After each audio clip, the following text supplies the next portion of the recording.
Well, I suppose because there's been such a wide-ranging discussion, and as Deputy Stanton rightly says, I don't know any other piece of legislation in my time. I mean, obviously, before and maybe after it will happen, but I don't know of any other piece of legislation that has been so widely consulted, not just in terms of the politics of it, but in terms of academic input, in terms of international input, in terms of public consultation. It has been an incredible experience, and I'm sure the officials in the department will vouch for the fact that the bill as presented today is not the same bill that we started out with, and indeed I'm sure will not be the same bill that we end up with. And I think that's hugely important, and it is, I suppose, in lots of cases, we come in with legislation and we don't have, I suppose, that type of flexibility in terms of it, because it's usually about finances or pressures from other people, a piece of legislation that we have to complete. But in this particular piece of legislation, we have set out to take people's views on board and to listen to the concerns of people, and where at all possible to ensure that they're reflected in the finished bill. But we have had a very useful discussion. Deputy Boyd Barrett's contribution, I think, was interesting from the point of view of I suppose, personal experience and people you interact with. That's really what it's about. It is about everyone in an everyday setting, who find themselves in a position that they're not able to make decisions for themselves. And I know I often stand up when I'm talking about issues like this and I say, really what it's about is the right to make the wrong decision.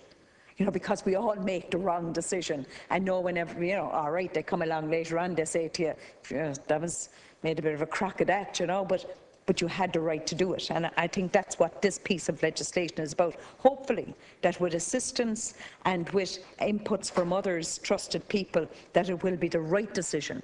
But those of us that rear children know, no matter what the advice is from time to time, it's still the wrong decision.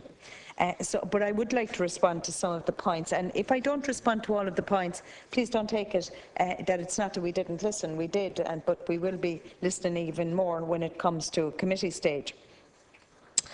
Just in terms of a plain English version, we will produce a plain English version of the bill, and when we do that, we will run it by organisations who have an expertise in this, organisations that advocate on behalf of people with disabilities, and they have a particular expertise in it, and we will run it past them as well. Legal capacity, as I said in my opening statement, legal capacity is presumed in the bill. Everyone is entitled to equal recognition before the law. However, I realise that this message may not be clear enough in the published bill, and we are seeking and we look to make it clearer in the bill, in the final piece of legislation. Informed decision-making. I note your comments on informal decision-making. The provisions on informal decision-making were never intended to be a charter to undermine the bill. Again, this is something we will take another look at. They were simply designed to protect individuals, especially healthcare workers or carers, against liability if they make decision on a person's welfare in good faith, and this is something that people kept referring to tonight, in good faith. The intention was that these workers could act for a person's benefit without fearing that they might be sued. However, I see from the feedback that we have received that the provisions are too loose and that they need to be tightened to reflect more clearly what we are seeking to achieve, and I think we are all seeking to eventually end up in the one space. We recognise that vulnerable people are at higher risk of exploitation and that safeguards are required. The Office of Public Guardian, and again we will look at, we're not hung up on titles. We're not hung up on titles. It's the one thing we're not hung up on in this piece of legislation. We will take a look at the name, as Deputy Stanton suggests, and indeed others as well. The Office of Public Guardian will supervise those tasks with supporting others and will act on complaints. Simply, those appointed as co-decision makers and decision-making representatives will be accountable to the court for the performance of their duties. Nevertheless, we are listening carefully to the comments that we have received about improving safeguards and are carefully considering what we need to do to improve these provisions. Our aim is to have a sufficiently robust safeguards to prevent the exploitation of vulnerable individuals. I think we would all prefer that. The need to prevent conflicts of interest, another issue that was raised. I agree that this is an important issue. Conflicts of interest have the potential to do harm to a person with capacity difficulties. This is why we have prevented staff of nursing homes or residential facilities from handling the property and affairs of a vulnerable person. We will also consider if the bill needs to be strengthened further as regards the prevention of conflict of interest. The issue of establishing a separate legal aid scheme was raised in the debate. As I have said, we are making it easier for people to access legal aid and are removing the merits test. The likelihood of success, which is one of the issues that was raised, will not be a factor in deciding whether or not to grant legal aid. We will also examine how court-related processes can be done in a way that minimise court time or expense for the person with capacity difficulties or indeed for their family. However, the number of people who may potentially use these options is such that we do not have the resources to give free legal aid to all those affected. Many of those who will benefit from the legislation will have resources and assets.